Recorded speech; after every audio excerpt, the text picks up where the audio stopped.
নমস্কার বন্ধুরা, মনিকার রান্নাঘরে সবাইকে স্বাগত। আজ আমি আবারও আর একটা নতুন রেসিপি নিয়ে হাজির হয়েছি। এটা একটা সাধারণ স্যুপ, কিন্তু এটাই খেতে অসাধারণ।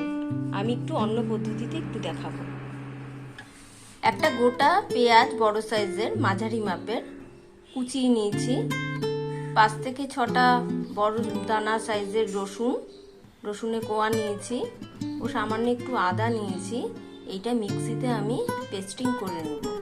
খুব সামান্য আয়োজনে আমি এটা বানাবো। বেশ কিছুটা চওড়া করে কেটে নেওয়া পেঁপে, আমি এখানে 4-5টা পেঁপে নিয়েছি।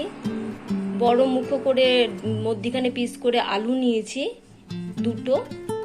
বেশ কয়েকটা আমি চাক করে গাজর নিয়েছি, আর বেশ কিছুটা বিনস ও 2টো আমি টমেটো নিয়েছি, আর সামান্য কিছু পেঁয়াজ কুচি।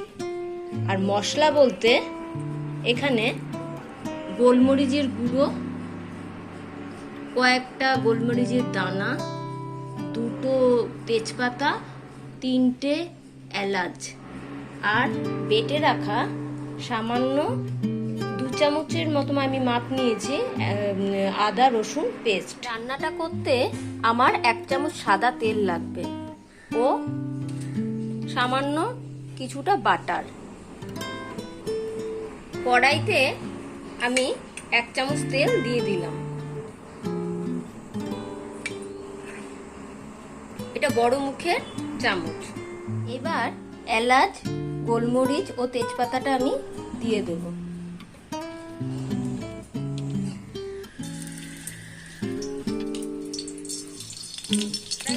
তেলের মধ্যে আমি 2টো তেজপাতা, 3-4টে এলাচ ও কয়েকটা গোলমরিচ আমি দিয়ে দিলাম। এবার আমি পেঁয়াজ কুচিগুলি আমি দিয়ে দেব। দিয়ে কিছুক্ষণ আমি একটু ভাজা করব। এরপর আলুটা আমি দিয়ে দিলাম।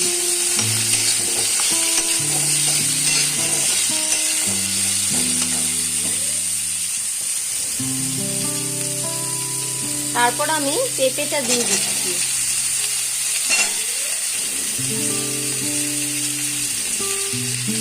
এরপর আমি গাজরটাও দিলাম, সাথে বিনসটাও দিয়ে দিচ্ছি। দিয়ে বেশ কিছুটাক্ষণ সময় আমি এটা নাড়তে থাকবো ও সামান্য একটু লবণ দিয়ে দেব। 1 চামচের মতো আমি একটু লবণ ছড়িয়ে দিলাম। ভাজা করে আমি মাংসগুলিকে দিয়ে দিচ্ছি। আবারও কিছুক্ষণ আমি নাড়তে থাকবো। এই রান্নাটা শরীরের জন্য খুব হেলদি ও স্বাস্থ্যকর একটা খাবার। এরপর মিক্সিতে পেস্ট করে রাখা 2 চামচ আদা রসুন আমি এই পেস্টিংটা আমি দিয়ে দিচ্ছি ও সাথে টমেটোটা আমি দিয়ে দিলাম। দিয়ে আবারও কিছুক্ষণ আমি নাড়তে থাকবো।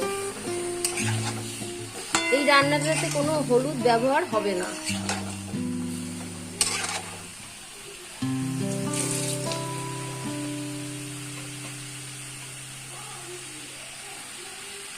আমি গোলমরিচ আমি গুঁড়ো ছড়িয়ে দিলাম 1 চামচের মতো।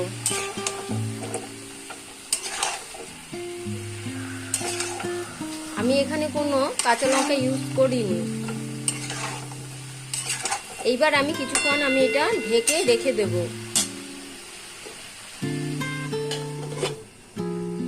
আঁচটা একটু কমিয়ে দেব।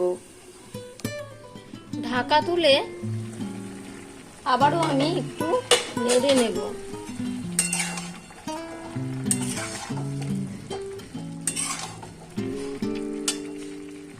এরপর আমি বেশ কিছুটা জল দিয়ে ডুবে যায় যাতে, আর একটু পরিমাণে আমি জল দেব। আর গ্যাসের ফ্লেমটা আমি হাই করে দেব।